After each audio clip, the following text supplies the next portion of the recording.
And welcome in again, my friend. I hope you're doing well. This is the Copa America 2024 quarterfinal game coming up between Venezuela and Canada. And I tell you what, we've got some great stats for all the teams. We're going to cover a lot of things. We're going to touch on Jesse Marsch very shortly. But I say to you, my friend, welcome in and welcome back.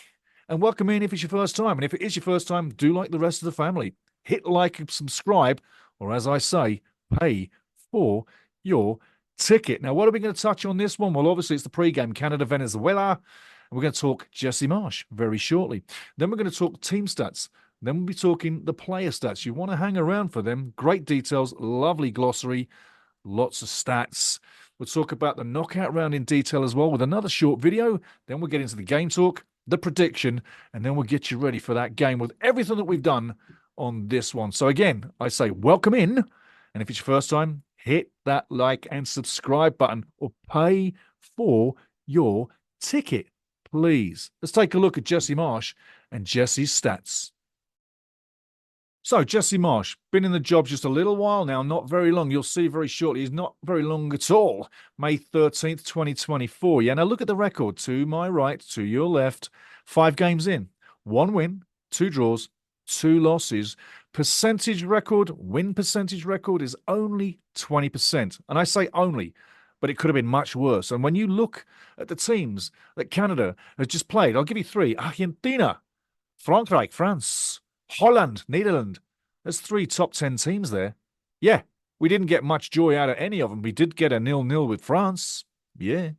But I'm saying Canada's had some tough games. And we didn't exactly look out of place, did we? I can't say we did. And I can't say that we commanded or controlled the game. But again, under Jesse Marsch, we do look sort of different, don't we? Tell me what you're thinking about Jesse Marsch. Is he your guy? Do you like him? Are you happy with him? Is he your man for the next 2 years till the 2026 World Cup right here in Canada, Mexico, and USA? Is he your guy? Let me know down below. Right now, we're going to shift it over and take a look at some of the team stats. Enjoy this. And moving along with the pregame, got some more artwork coming your way. Keep it here, keep it here, keep it here. But taking a look at the groups as they finished, take a gander. Group A, as expected, Argentina go through. Wasn't it somewhat of a surprise and a lovely surprise for Canada to get through in second spot? But hey, only 1 defeat, a draw, and a loss. It's going to get tough in the next round. But hey, that's what Group A looks like. Group B, Venezuela with a surprise package for my money. 9.3 wins out of 3.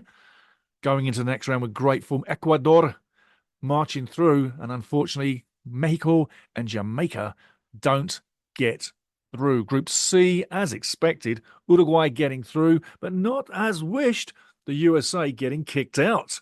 Well done, Panama.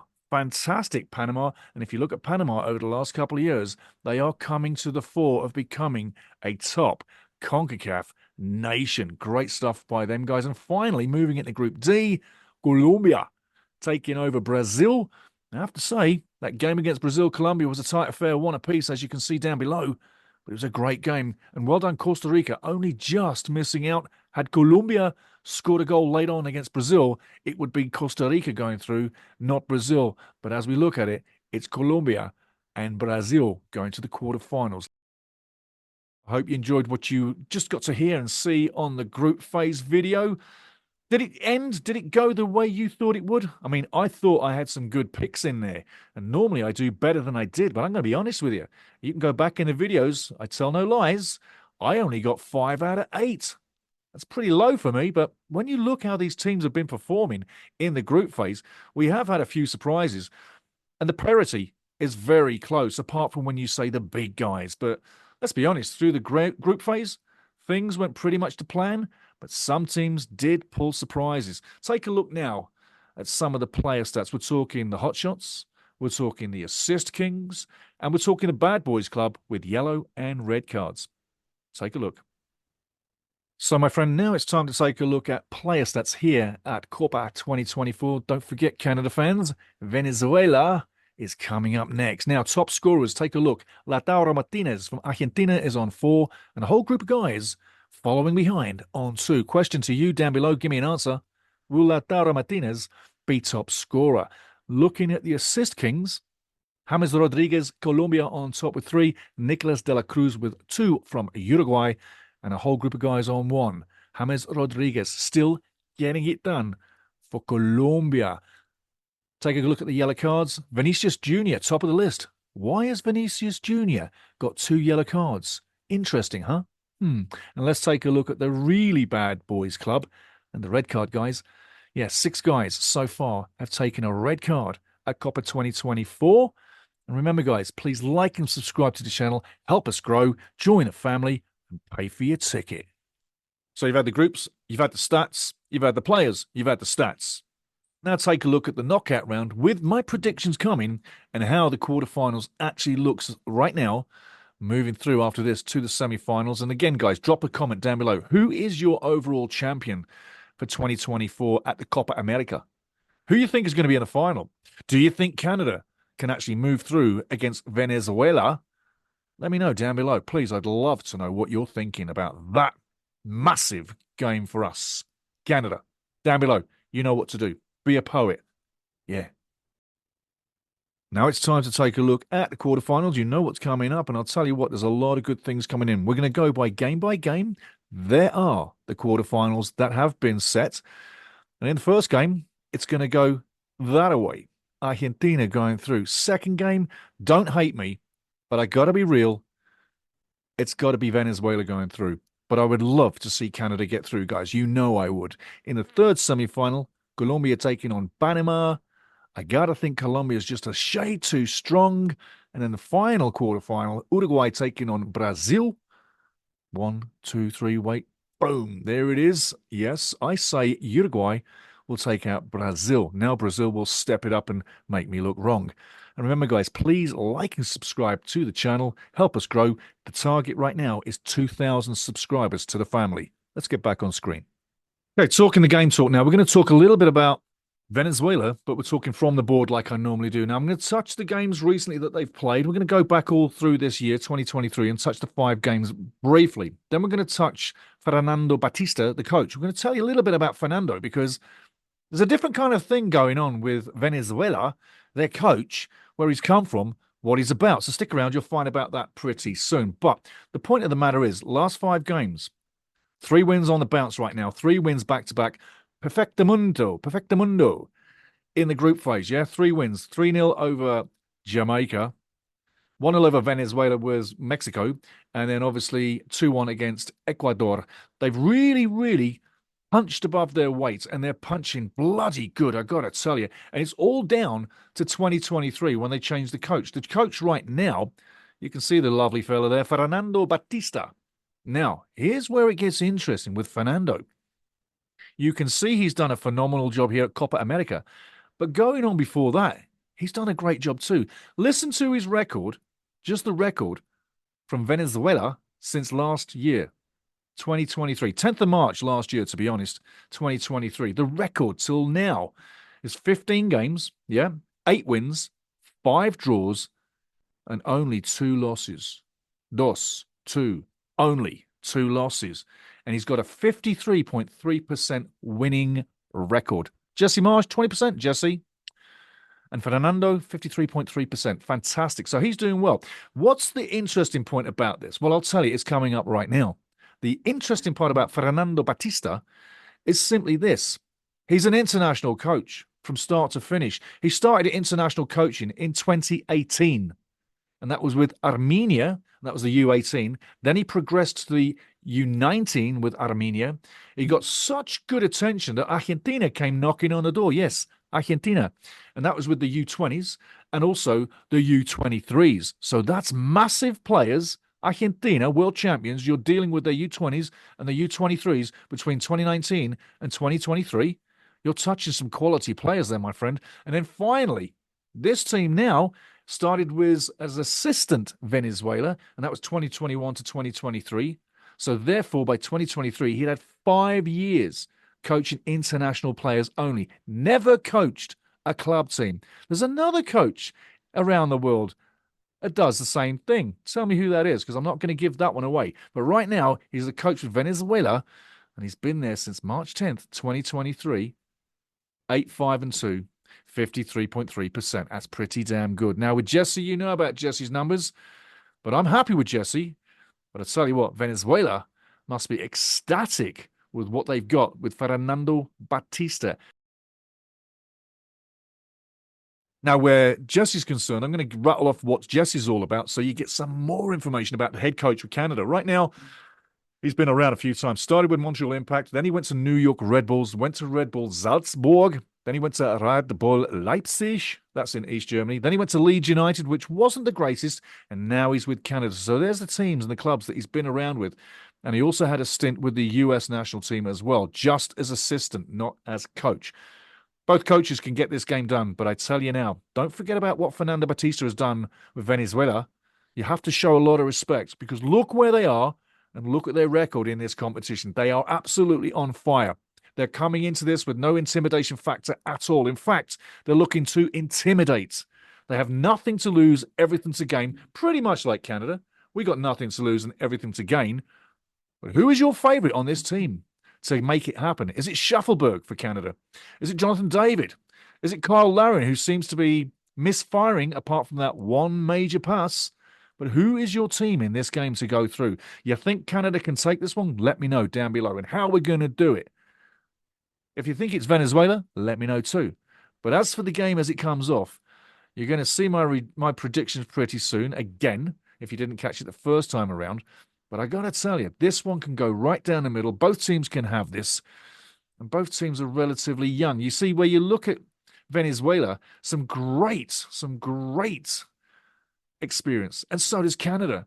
As a mixture of youth and experience with Venezuela. You could also say the same about Canada.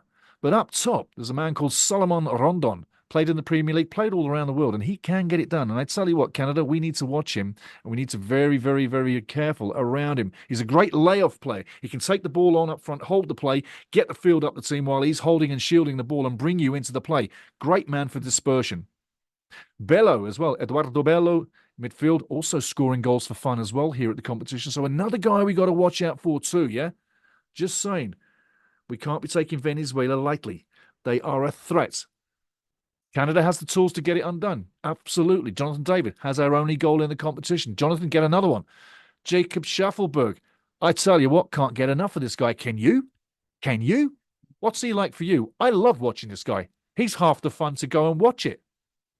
There's other guys I can go into as well. Yeah, Stevie Eustachio doing very well. Captain Davies bringing his game up slightly. Charge down the left wing and cut inside and use the goal. Cut inside, Alfonso, please, and unleash a rocket. Even Jonathan could do that. Tajon Buchanan, by the way, broken leg in training. When you have a broken leg in training, I'll tell you why. It's because the ferocious tackles in training are there to give you game experience. Training is training, but when you up it and you're diving in and you're really kicking lumps out of each other, that's real training. That's game training. Well, unfortunately, Tajon broke his leg. Didn't break his leg. He had it broken for him. And then after that, training was taken out straight away. As soon as the injury happened, training over. Unfortunately, Tajon's now out for at least 6 weeks to 7 weeks. And I know exactly how that takes to heal because I broke my tibia many years ago while playing. 6 weeks later, I was back on the green grass kicking it. That's what he's got to do. And people were saying to me back in the day, you're going to be limping. You're never going to get over this. You won't be running. Well, I didn't do any of the limping, and I did keep running, and I never lost my pace, and I kept on playing. So I know what Tajon's got to go against. Let's take a look at my prediction right now. So this is not going to be easy, and this can go both ways. There's no doubt about it. Like any football match, it could go either way. But I'm thinking right now, the scoreline that I'm kind of, in a way, hoping that can happen, because we'd still be in it after 90 and 120, and it could take us to penalty kicks. So the 1-1, if it happens, can take us to penalty kicks. That's the one consolation about drawing the game after 120 is that you go to penalty kicks. And I love penalty kicks. I hope you do too, because we might be going there. Now, if it goes to plan, you're probably thinking that maybe it's not going to be a 1-1. Maybe it's going to be a 2-1 for Venezuela. And if you are a betting man, and if you go to the betting office right now, that's the odds right now, is that Venezuela wins 2-1 or maybe 1-0. But Don't let's have it go really night and day and end up going to 3-1 because that's something we don't need to see. But that's the risk factor. Venezuela are coming in on top form. They're hitting the nets and they're keeping clean sheets. They're in form. You've heard it. 2 losses in 17. It's absolutely on fire. 15, sorry. 2 losses in 15. It's absolutely on fire. So their confidence is through the roof. Yes, Canada's got some confidence going, but we don't have the wins and we're not scoring goals for fun like they are. And you could say, oh, well, it's Venezuela. Or it's Canada. Or I say, oh, it's the Copa America. The level didn't change for either team. It's tough for both sides to score. And Venezuela don't seem to be having much of a problem. But the other way this could happen, I see, is Canada wins the 1-0. We're going to have to play out of our skins. We're going to have to keep it perfect in defense. Croupeau's going to have to be dynamite again. Alfonso will have to pick it up slightly. Ulster Johnson, I haven't been impressed totally. I'm not really coming down on him, but there's more that the defense can offer us. And I know you can say, Steve, they're sitting and rocking on their back heels because we're under pressure so much. That's nothing new. That's how Canada plays the game, counterattack. So at the end of the day, this one could go either way. But I got to tell you, we're in for something special. And it could be that Canada win 1-0. I'd love to see the 1-0, but I got to say, we've got to guard against losing 2-1. And my score is probably going to be your 1-1 going to penalty kicks. And if we go to penalty kicks, I'll be in heaven because that is so exciting. It's not the worst way to finish a game. In fact, in my opinion, it's one of the most exciting ways to finish a game because the fans actually get to see the ball bulge in the back of the net. And if you wanted to just to double check on the scores coming through, well, that's exactly what happened. So on my left is Canada, Peru, Argentina, Chile. The scores are never see on the left. Ecuador, Mexico, and Jamaica for Venezuela. Both group game results. Now, I want you to do one thing. I want you to remember this is do or die. It's a one-off chance to get a semi-final playoff against Argentina. Yes, a rematch against Messi and the boys. We didn't do too bad last time, and I wouldn't say we could be the winners going into that game, but anything's possible. But the first thing you got to think about is getting past Venezuela, and that is not going to be easy. You just ask them Venezuela fans. They're not taking this lightly. They know Canada's got a little bit about something. They know we could pull a surprise. And they know we're 48 in the world. So we're not a joke team. We're a team going somewhere. And I tell you, they are not taking us lightly. I've been listening Espanol down in Venezuela. Venezuela, to see what's going on down there, to do a little bit of spy mission. And I tell you, the one thing that I have heard from Venezuelan radio is respeto, which is respect. That's what they're saying. So this might be a bridge too far for Canada. It might well not be. But I've got to say, let's dream. Let's allow ourselves to dream. Let's keep enjoying this competition. And who knows, maybe in less than 48 hours, we're going to be dreaming about a semi-final. But I will tell you, don't forget about getting past Venezuela, because that, like I said, will not be easy. Let's get into this. And I say, vamos Venezuela. Go Canada, go. Let's have it. Cheers.